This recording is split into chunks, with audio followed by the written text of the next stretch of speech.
वतन के लिए मर के दुनिया की वह बंदगी ले लिया।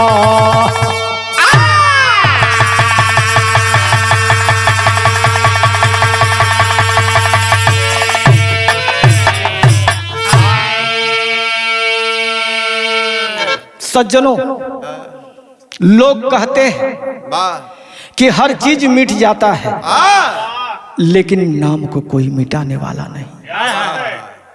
बात तो सही है, लेकिन सबकर कुछ लोगों का जे ऐसन काम कैलस ओकर नाम अमर हो। चाहे लोग तो सबका नाम अमर हो जाए, लेकिन उस क्षेत्र से उतरना होगा। ए मास्टर साहब एक ठे तर्ज लगल,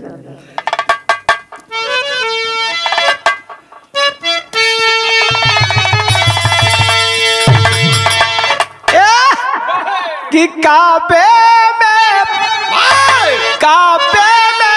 अरे तुरुजुलू,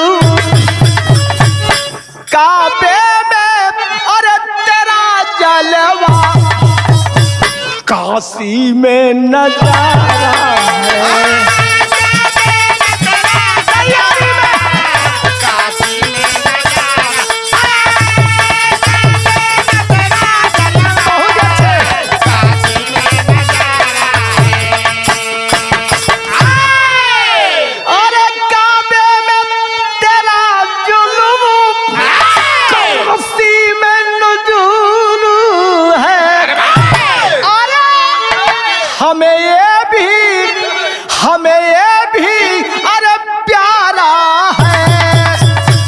हमें वो भी प्यारा है।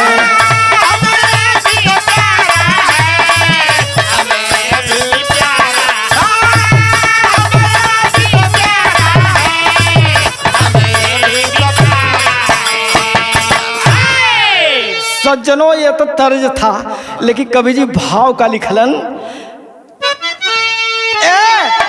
माता की गरिमा को, माता की गरिमा को ये दिल में सजाएंगे।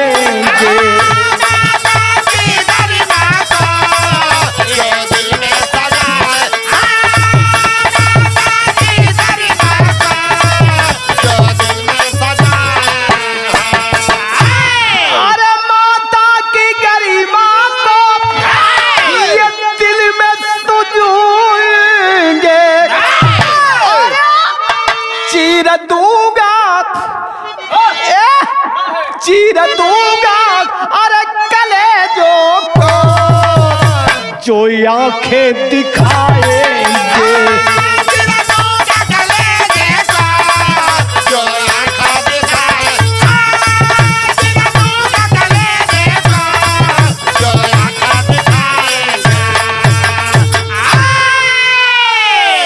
पंजाब प्रांत का रहने वाला सुखदेव यादव का बेटा, गौर करें मेरे दोस्तों, उसका कहना है कि चीर दूंगा कलेजे को जो आंखें दिखाएंगे। मेरा देश महान है मेरे दोस्तों, लेकिन शहर में कवि जी लिखलन का, पंजाब प्रांत के पावन धरा कहाती है, प्रांत पंजाब के पावन धरा कहाती है, सुमन अनमोल अपनी गोद में खिलाती है।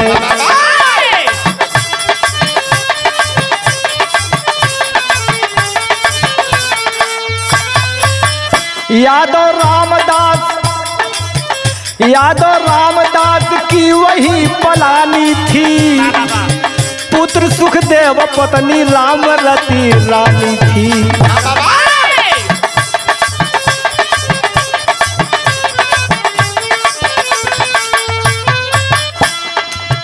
थी गरीब पर लाल को पढ़ाते थे,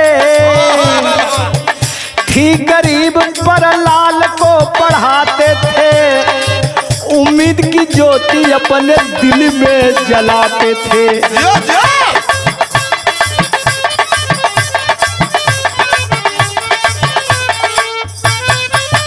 समय के चक्र में जीवन फसाया बाद हुआ, समय के चक्र में जीवन फसाया बाद हुआ, भर्ती फौज में बहादुर जब औलाद हुआ।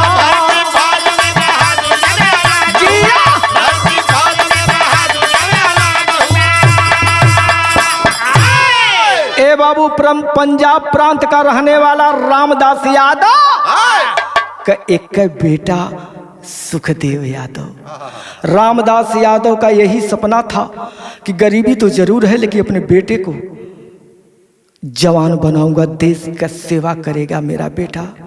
बड़ी उम्मीद थी बाबू। गौर करें, समय के चक्र में जीवन फंसाया आबाद हुआ, भर्ती फौज में बहादुर जब औलाद हुआ।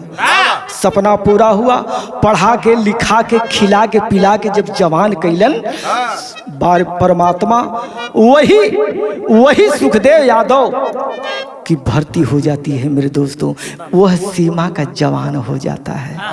बाबू रामदास फूले नहीं समाते समात में हो, जब सुनल कि हमार बचवा सीमा के जवान हो गईलन, देश के रक्षा करे बदे तैनात हो गईलन, बड़ी खुशी में मिठाई बंटवावत हुवन।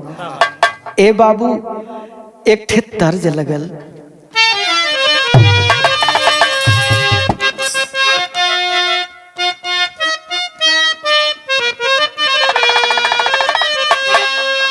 ए बाबू, पिता से ज्यादा हद से ज्यादा खुशी माई को होले। कौन तर्जबा, कितना आशीर्वाद अपने बचवा के देते। जुगा जू, पहले तर्ज सुनला कि निबिया का पेड़ा जीना कटी हाय बाबा, निबिया का पेड़ा जीना कटी हाय बाबा, निबिया चिरैयन के बसे रहो।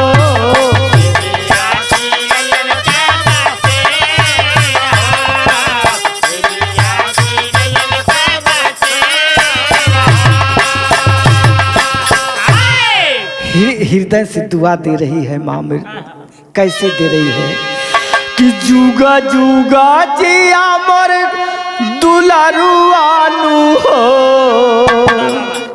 जुगा जुगा जिया मोर दुलारुआना हो, देहलाइया राजुड़ाया,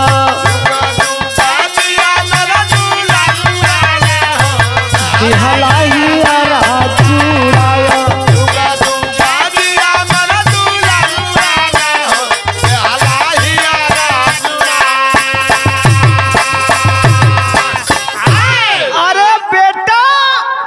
भर दिहला खुशी से आचरवानु हो, भर दिहला खुशी से आचरवानु हो, गैली दुखवा भूलाया।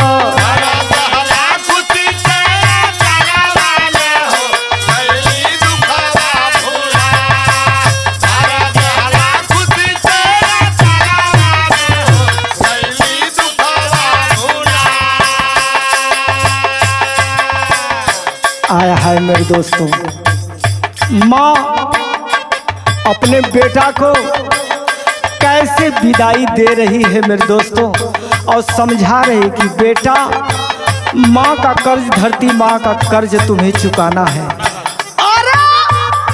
अपने देश की रक्षा करना है बेटा। कैसे माथे पर तिलक लगावत है माई हो, टिकावा लगाई माई करली विदैया,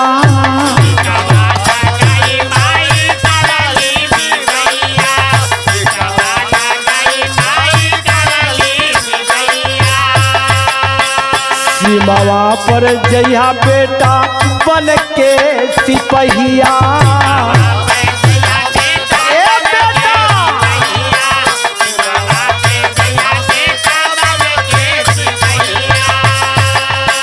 दूधवा का लजिया सुगनवानु हो,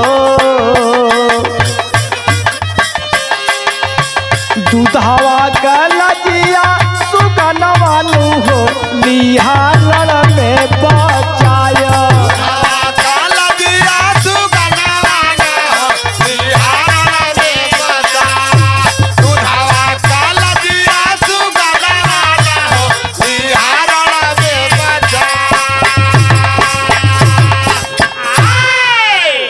लाखों दुआएं देती हैं मेरे दोस्तों और कह रही है मेरे दोस्तों, चल दिया फौज में बेटा और इधर गांव घर जिला शोर मच गया कि रामदास का बेटा फौजी न हो गया हो।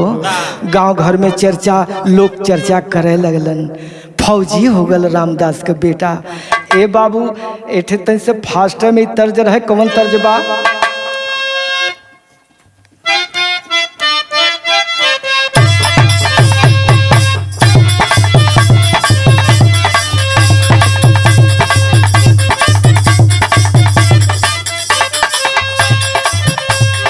हुड़क बाजा बाजेला बड़ी जोर लवंडा नाचेला,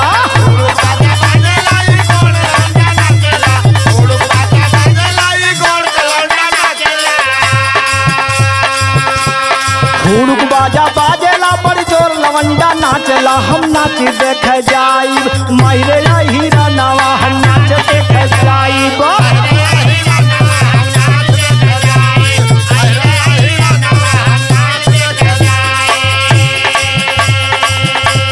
शोर मचल गुलजार भइल बा भावन वाये भाई, शोर मचल गुलजार भइल बा भावन वाये भाई, शोर मचल गुलजार भइल बा भावन वाये भाई। भैला फौज में भर्ती ललनवा ये भाई, भैला फौज में भर्ती ललनवा ये भाई।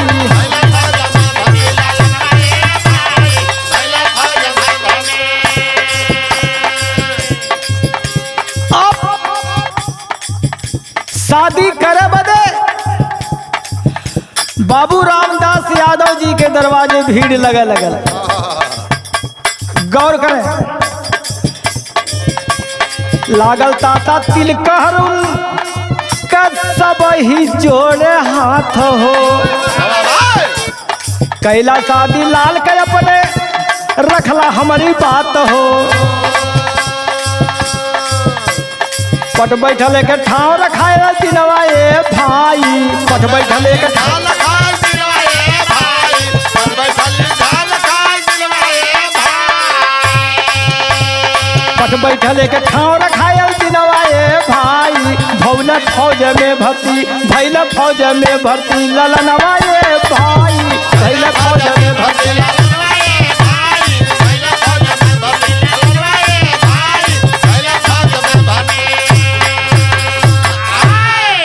बेटा सुखदेव सीमा पर देश के सेवा करत हन, इधर घरे शादी बदे लोग दौड़े लगल। ये बाबू आय हाय, दिन बारी बेटवा सुखदेव का शादी बदे रख दिए और बेटा को एक तार भेजते हैं आने के लिए मेरे दोस्तों कि बेटा तेरी शादी पड़ गई है, तुम छुट्टी लेकर के आ जाना। आय हाय, उधर सुखदेव मेरे दोस्तों छुट्टी लेने के लिए साहब के पास जाता है। कई दिन की छुट्टी मिलती है। अच्छा तो पहले एक तर्ज सुनला, ओकरे बाद स्टोरी हम बता दे। कौन तर्ज बा मार साहब?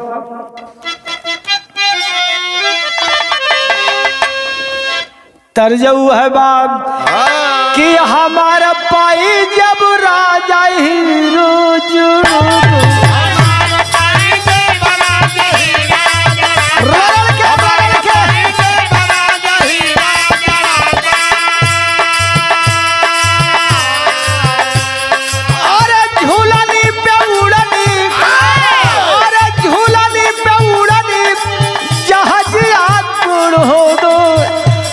हमारा पाई जब राजा हीरा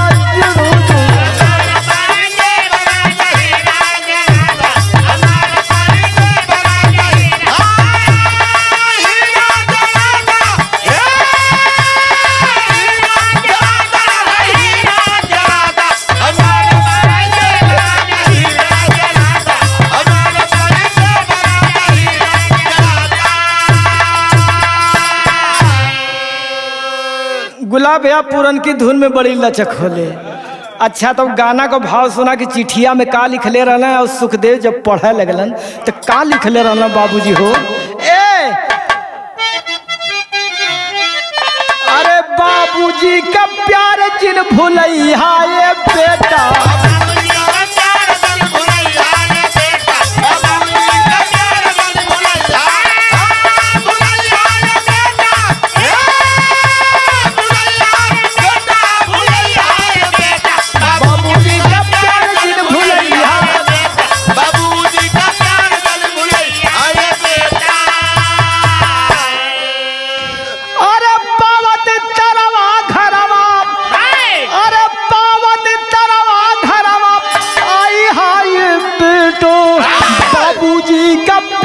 दिन भूलैया ये बेटा।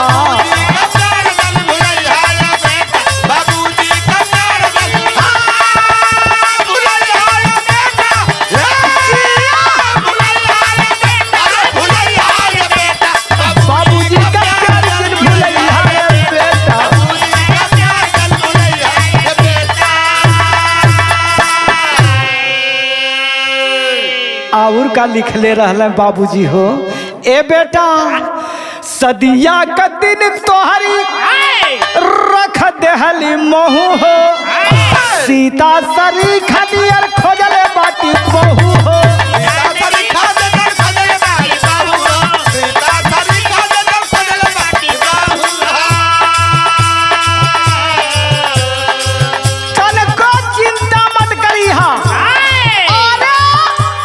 बहुत इतना सुंदर पौले ही इतना सुंदर हो, शिक्षित लड़की बा, बड़ी खूबसूरत लड़की बा बेटा। तार पौते छुट्टी लेके चले यहाँ। काग लिखल, अरे पानी समाज में, अरे पानी समाज में बचैहा ये बेटा, पावत तरावा घरवा यहाँ ये बेटा।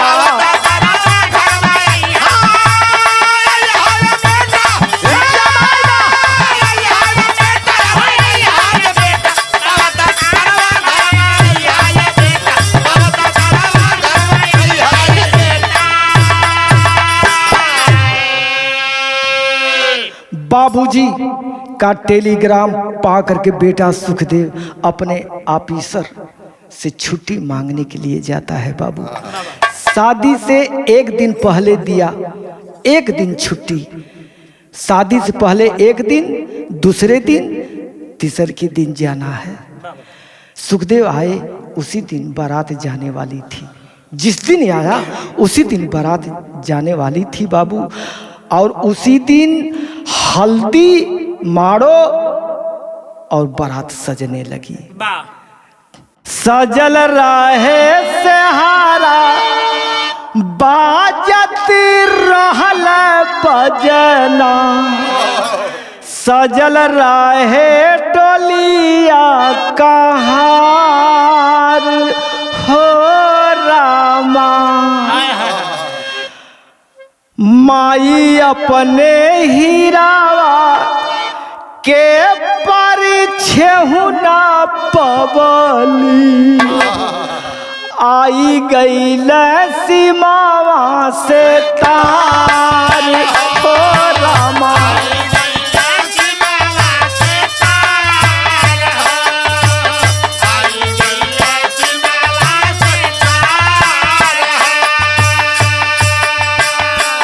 आया है मेरे दोस्तों, बहन माता बहन लोग माथे पर सेहरा सजल बा, दुल्हा का मारुति कार सामने बा। मेरे दोस्तों बारात जाने वाली है बाबू। माता बहन लोग दही गुड़ लेके माथे पर चूमत है। और जब माई का पारी आल, माई अपने बेटवा सुखदेव के माथे पर जब तिलक चंदन लगाने के लिए जाती है बाबू, तब से तारे आए गए, तारे आए गए, लड़ाई छिड़ी थी मेरे दोस्तों। तो तेरी में कवि जी भाव का लिखलन,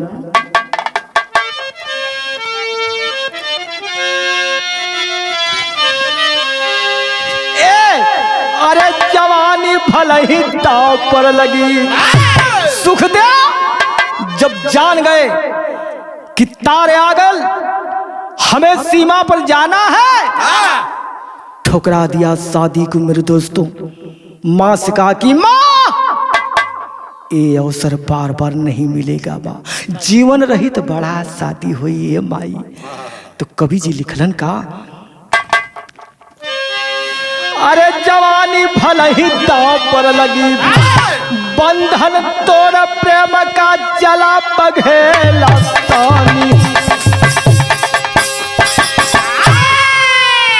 भारत माता के सपूत हम, सच्चा हिंदुस्तानी है, और इसी देश के खातिर कितने दिए वीर कुर्बानी है। अरे चीर दूंगा कलेजे को, चीर दूंगा कलेजे को जो वतन पे आंख उठाएंगे। और देश हमारा प्राण से प्यारा, झंडा गगन तक लहराएंगे।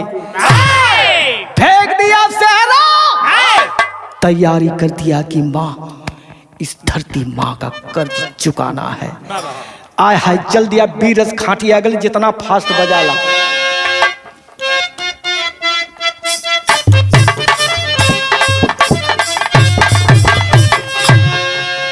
बचपन में एक दिन बिरहा हमार पंधारी दादा से रहल। एक तर्ज गाँव बड़ा नीक लगल, बड़ा हमें प्यार देहलन, आशीर्वाद देहलन। कौन तर्ज गाँव की बारी उमर कमर लचकनिया, बारी उमर कमर लचकनिया, गोरिया खींच निहुर के पनिया, गोरी का झूला झूलन।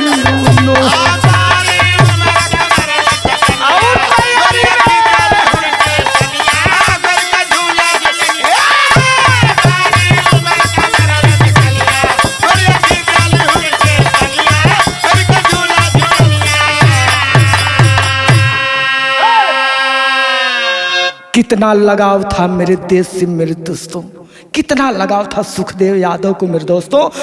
पिताजी सामने रामदास जी खड़े हैं, माँ खड़ी है, गांव घर के लोग खड़े हैं, और सबके बीच में मेरे दोस्तों सुखदेव यादव चल देता है मेरे दोस्तों। अब कैसे चल दे रहा, चला भारत की लाज बचाने, चला भारत की लाज बचाने, रमदानवा हो जवनवा, सर पर पोथी कफनवाना, बचाने रमदानवा हो जवनवा, सर पर पोथी कफनवा,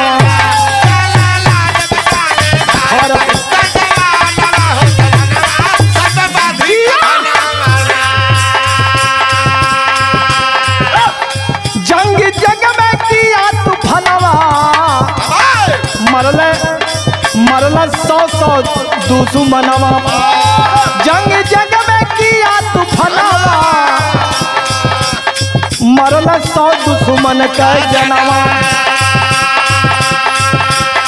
धरल लहू से मैदानों, भरल लहू से मैदानवा, तबले आगे से दुश्मनवा।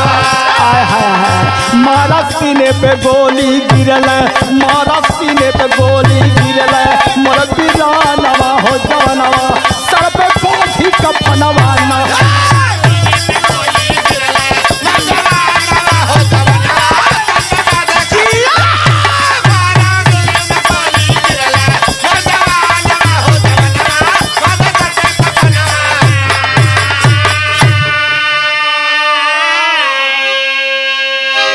बार जदुवंशी के लाल सीमा पर पहुंचा, जब उसकी ड्यूटी लगी, लड़ाई छिड़ी थी मेरे दोस्तों। मैं नहीं कहता, बिहारी लाल बनाए के ना बोला था, इतिहास बताता है मेरे दोस्तों कि 100 लाश गिराया, 100 दुश्मनों को मारा मेरे दोस्तों। लेकिन एक दुश्मन जो था मेरे दोस्तों, धोखे का वार किया, शेर की तरह नहीं मारा बाबू, सामने अड़कर नहीं मारा बाबू, गीदड़ की तरह छिप करके सुखदेव जी के सीने में गोली मार दिया। सुखदेव जी के सीने में गोली लगी है मेरे दोस्तों, जब तक शरीर में प्राण था सुखदेव यादव लड़ रहे थे पापड़ के लाइन में। वाह,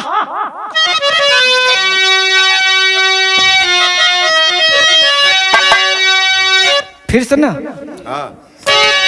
लगा सीने पे गोली, पर जवानवा रमदानवा में, अरे लगा सीने पे गोली, पर रमदानवा में, और झुका नहीं दुश्मन के शेर संभलवा रमदानवा में।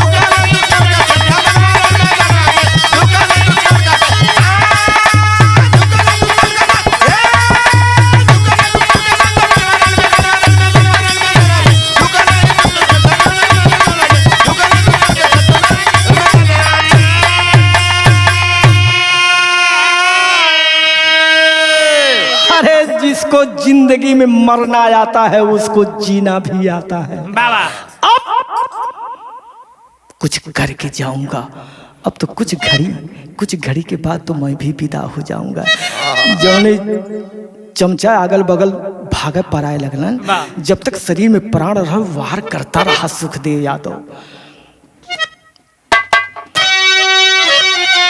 यादव सुखदेव बोला जय हिंद की बोलिया हो, चुनी चुनी मारे दुश्मनवन के गोलिया हो, झुके न देव भारत के करतनवा रणमदनवा में, भल ही जाई देशवा बदे परनवा रणमदनवा में।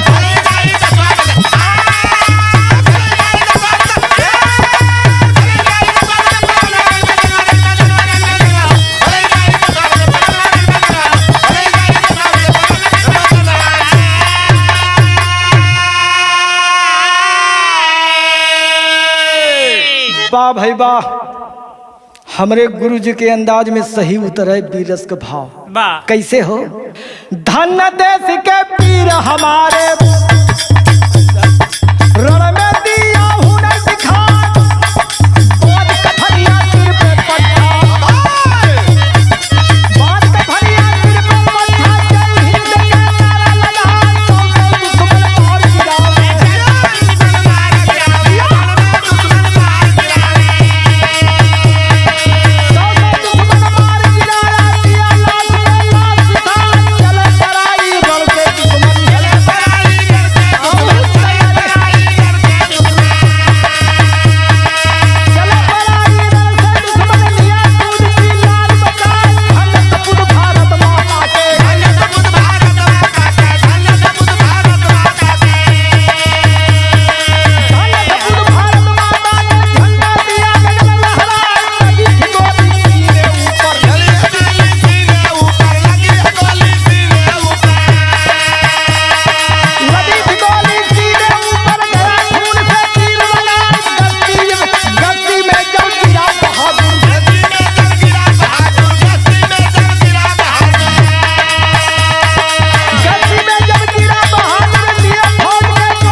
धन्य सपूत सुखदेव यादव सीने में गोली खाकर रण मैदान में जूझा रहा और देश की खातिर अपनी जान का फिक्र नहीं किया बाबू, देश पर कुर्बान हो गया।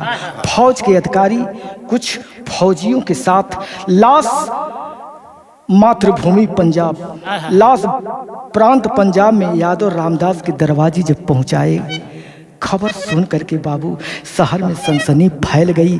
अपार लोग लाश की देखने आए, लाश को देखने आए और सबको सबकी आंखें नम हो जाती है बाबू। वाह भाई वाह, आल्हा का भाव आए गल।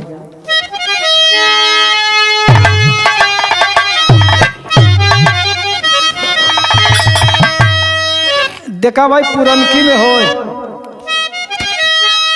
और देशवा के खातिर लाल ओढ़ल कफनवा, आ बीरवन का धरती बाटे भारत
तड़प तड़प की माँ अपने बेटा का कफन हटा करके बाबू अपने बेटवा के सूरतिया निहारत है। जुग जुग जिया ये बेटा। रामदास कफन हटा करके अपने बेटा को देख रहे थे। बड़ी मेहनत से तुम्हें पाला था, संवारा था, मेरा सपना पूरा किया बेटा। हमें फक्र नहीं है, हमें चिंता नहीं है बेटा। अरे मेरा बेटा इस देश के लिए कुर्बानी दिया है मेरे दोस्तों, गौर करें।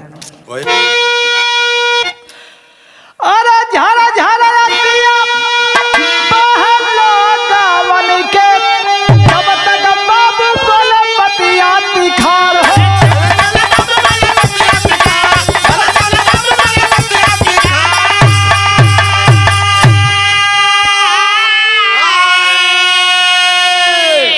बाबूजी के गर्व से सीना ऊंचा करके बेटवा को सलामी दगाते हैं और कहते हैं मेरे दोस्तों, अंतिम गीत लगा गुलाब भैया।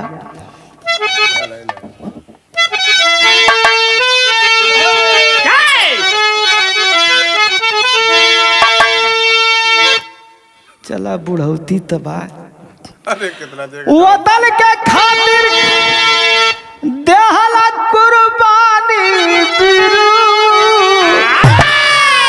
रखला बाबूजी के देशवा में पानी बिरावा।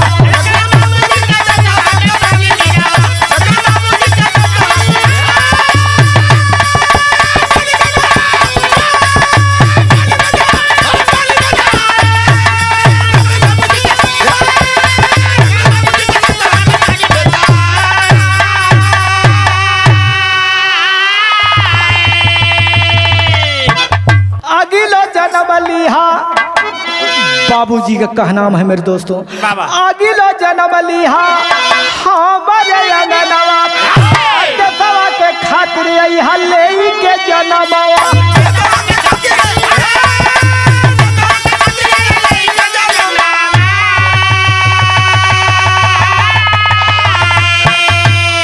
रखी हा देश के रखवारी सीना तानी बिरू रखला बाबूजी के देशवा में पानी बिरावा।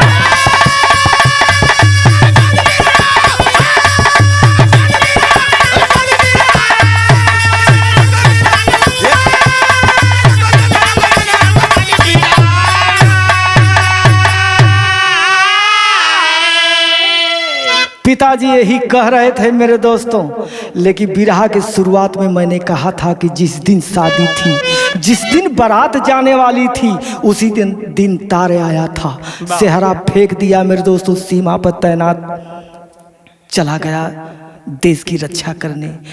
दुल्हन जौने लड़किया से शादी होए के रहल, उ लड़किया जान गई, किसी तरह खबर पा लेहलस पौलस कलश के, अरे जौने दुल्हा से, जौने सुखदेव यादव से मेरी शादी होने वाली थी, आज वो सुखदेव यादव इस दुनिया से चल बसे। दौड़ करके आती है बाबू, कफन हटा करके लाश को देखती है, कहती कि आए गाँव वालों, आए गाँव वालों, यही सुखदेव यादव से मेरी शादी होने वाली थी, लेकिन संजोग बस नहीं हुई। आज मैं शादी करूंगी। तुरंत बाबू जिस सीने में गोली लगी थी, अंगूठा धंसा करके लहू निकाल करके अपने मांग में मेरे दोस्तों सिंदूर भर लिया। सुनी के खबरिया आईली दुल्ही गुजरिया, रोई रोई लसिया निहारली नजरिया।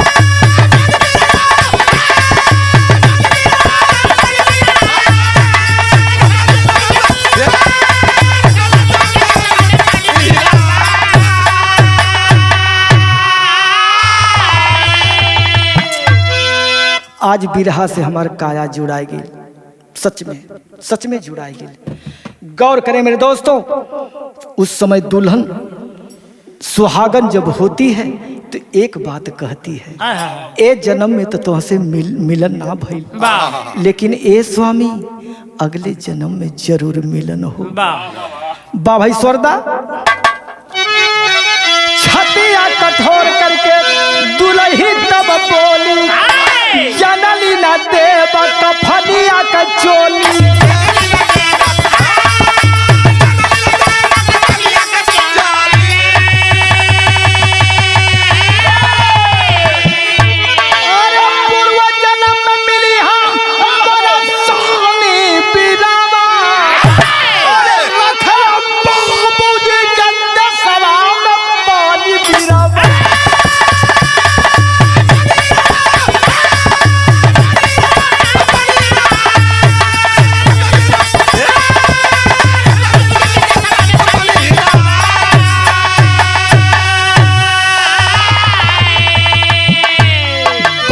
हमारे देश में ऐसे ऐसे जवान थे मेरे दोस्तों कि जिंदगी को जिंदगी नहीं समझे बाबू।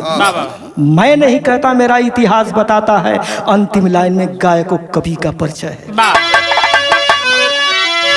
गोली गूंज उठी घाटे पर, हुआ अंतिम संस्कार। गुरु गणेश, गुरु रामलाल, गुरु बच्चन का स्वच्छ विचार, जवानी चाहे दांव पर लगी।